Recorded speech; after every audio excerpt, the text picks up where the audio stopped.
Guys, welcome to my channel. ഞാൻ ഇന്നിവിടെ പറയാൻ പോകുന്നത് കോഴികൾക്ക് എങ്ങനെ ഫലഭൂഷ്ടമായ ഭക്ഷണം കൊടുക്കാമെന്നാണ്. അപ്പോൾ നമുക്ക് വീഡിയോയിലേക്ക് കിടക്കാം. അതിനു മുമ്പ് നിങ്ങൾ ഈ ചാനൽ സബ്സ്ക്രൈബും ലൈക്കും ഷെയറും ചെയ്യുക. അപ്പോൾ നമുക്ക് പോവാം. ഇതിനുവേണ്ടി നമ്മൾ ചായാമത്സ്യയുടെ ഇല കുറച്ച് എടുത്തിട്ടുണ്ട്. അതിന് ശേഷം വാഴയില എടുത്തിട്ടുണ്ട്. അതിന് ശേഷം പയറിൻ്റെ ഇല എടുത്തിട്ടുണ്ട്. പിന്നെ ഞവരയിലയും തുളസി ഇലയും എടുത്തിട്ടുണ്ട്. ഇത് മീനല്ല, മെയിനായിട്ട് ഇത് ഉപയോഗിക്കേണ്ടതല്ല. പക്ഷേ ഇത് കോഴികൾക്ക് എന്തെങ്കിലും പനിയോ അസുഖങ്ങളോ വല്ലതും ഉണ്ടെങ്കിൽ ഇത് മാറാൻ നല്ലതുപോലെ സഹായിക്കും. അടുത്തത് കപ്പയിലയാണ്. കപ്പയില ഒരു 2 എണ്ണം നമ്മൾ വലിയത് നോക്കി എടുത്ത് പിച്ച് വെച്ചിട്ടുണ്ട്. അടുത്തത് ചീരയിലയാണ്. ചീരയില കുറച്ച് എടുത്ത് വെക്കണം. പിന്നെ 2 ചേമ്പലയും കൊടുത്തിട്ടുണ്ട്. അപ്പോൾ ഇതൊക്കെ നമുക്ക് അരിഞ്ഞെടുക്കാം. അപ്പം നമ്മൾ ഇതെല്ലാം അരിഞ്ഞെടുത്തിട്ടുണ്ട്. ഇനി ഇതൊക്കെ നമുക്ക് പാത്രത്തിനകത്തോട്ട് മാറ്റാം.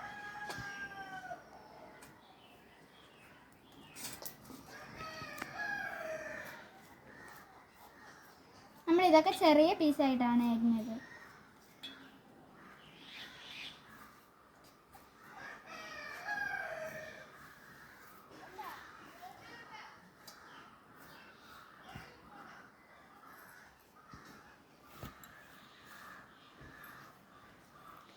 ഇനി ഇതിനകത്തോട്ട് നമ്മൾ കുറച്ച് അരി ഇട്ട് കൊടുക്കുന്നുണ്ട്, കുറച്ച് ഗോതമ്പ് ഇട്ട് കൊടുക്കുന്നുണ്ട്, എന്നിട്ട് കോഴിത്തീറ്റ ഇട്ട് കൊടുക്കുന്നുണ്ട്, ചോറ്,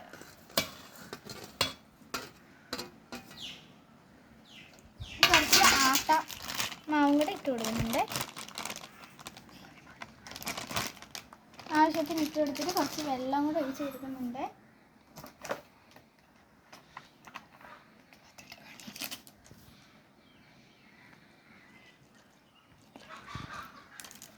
ആവശ്യത്തിന് വെള്ളം ഒഴിച്ചിട്ട് ഇനി നമുക്കിത് ഇളക്കിയിടുക.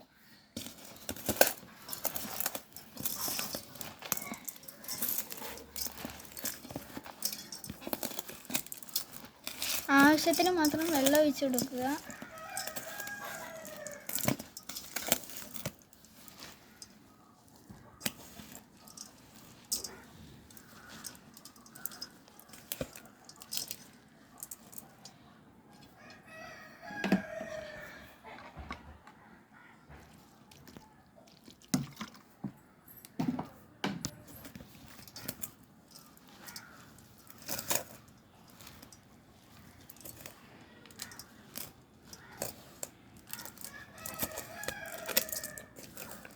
ഇത് നമുക്കിനി കോഴിക്ക് കൊടുക്കാം.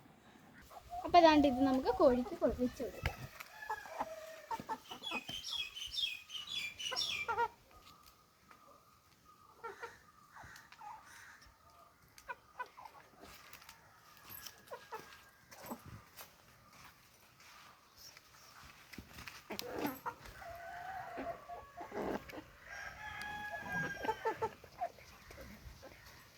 ഇപ്പം നമ്മൾ കോഴികളൊക്കെ നല്ലോണം തിന്നുന്നുണ്ട്. ഇത്